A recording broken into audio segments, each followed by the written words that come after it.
Assalamualaikum warahmatullahi wabarakatuh. Selamat pagi anak soleh dan soleha. Apa kabar hari ini?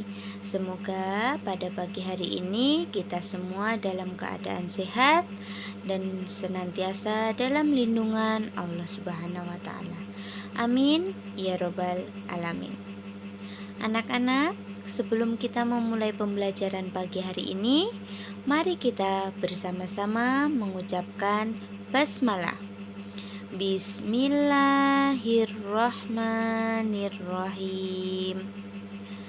Anak-anak, alhamdulillah kita sudah memasuki semester 2. Di semester 2 ini kita akan belajar tema 5, yaitu tentang pengalamanku.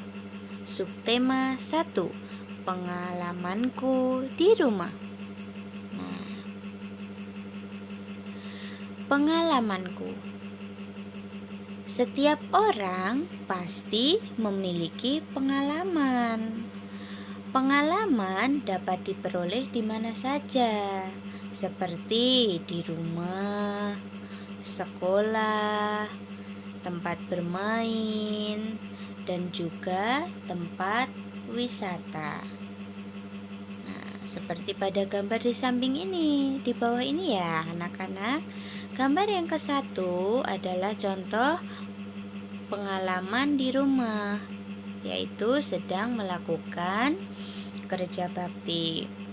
Gambar yang kedua merupakan contoh pengalaman di sekolah, yaitu mengikuti lomba puisi.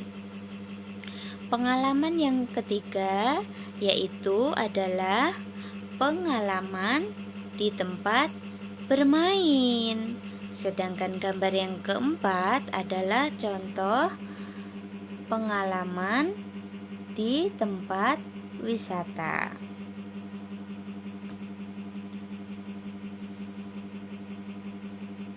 Nah, selanjutnya, liburan semester 1 telah usai. Saat liburan, Benny asik membantu di rumah. Benny membantu ayahnya, ibunya, dan juga kakaknya. Nah, jam dinding di rumah Benny mati. Ibu meminta tolong Benny mengganti baterainya. Jam dinding terjatuh saat dijangkau. Benny meminta maaf kepada ibunya. Nah, anak-anak bisa lihat pada gambar di bawah ini ya. Benny ingin mengganti baterai jam yang mati pada jam dinding. Nah, perhatikan percakapan antara Benny dan juga ibunya. Nah, ibu, Benny, coba lihat jam dinding di rumah, nak. Ya, Bu. Benny melihat jam dinding. Wah, jarumnya berhenti bergerak, Bu, kata Benny. Kalau begitu, apa yang harus dilakukan?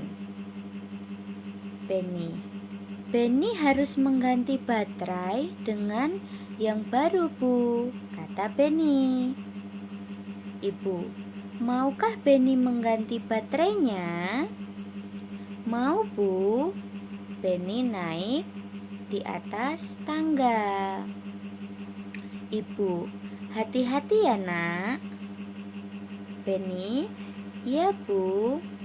Saat menjangkau jam dinding, Benny kurang hati-hati. Ibu, wah, jamnya retak. Benny, maafkan Benny, Bu. Benny kurang hati-hati dalam mengambil jam dinding, sehingga jam dinding terjatuh. Ibu, ya, nak, kedepannya Benny harus lebih hati-hati dan tidak perlu tergesa-gesa. Ini percakapan Benny dan juga ibunya.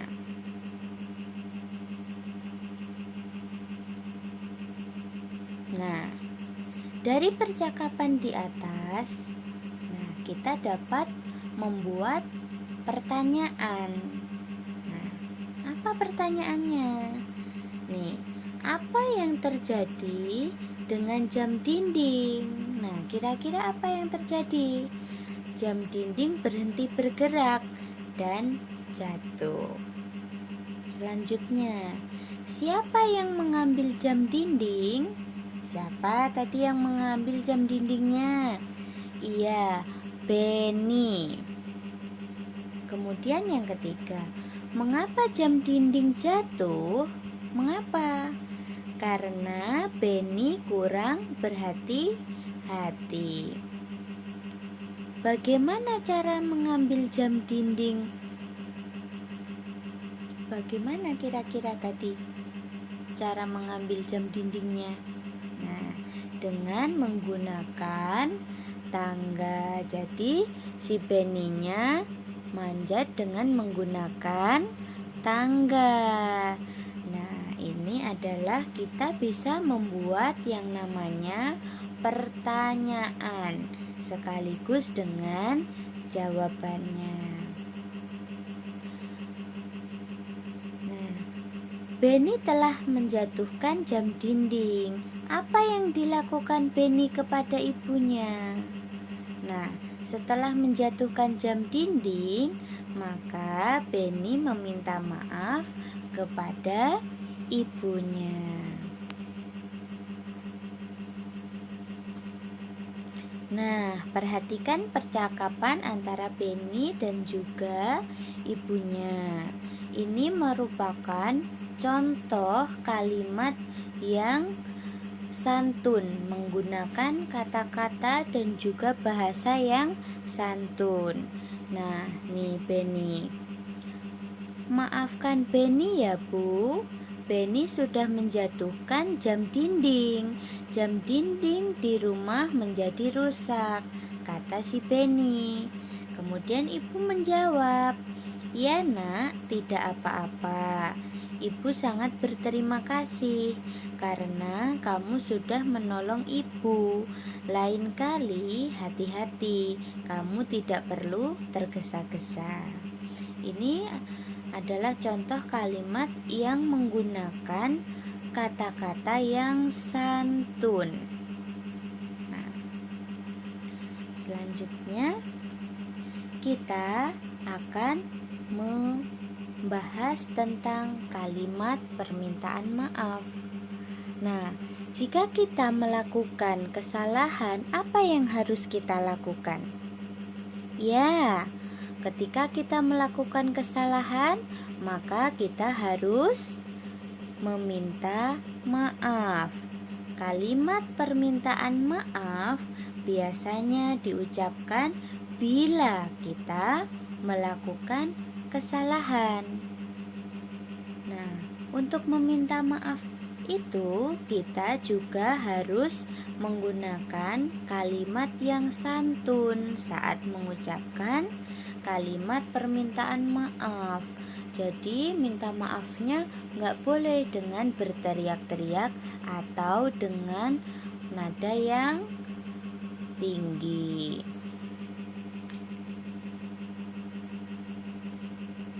Nah, perhatikan. Di sini ada sebuah gambar.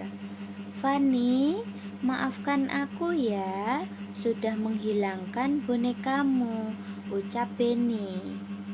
Nah, pada dasarnya kalimat permintaan maaf itu juga ada maknanya. Nah, dari permintaan maaf di atas, siapa yang meminta maaf? Nah, Fanny, maafkan aku ya, sudah menghilangkan bonekamu, ucap Benny. Berarti kira-kira siapa yang meminta maaf? Iya, yang meminta maaf adalah Benny. Yang kedua, Benny meminta maaf kepada siapa? Iya, betul. Meminta maaf kepada Fani. Mengapa Benny meminta maaf kepada Fani? Nah, mengapa kok Benny meminta maaf kepada Fani? Karena Benny sudah menghilangkan boneka Fani.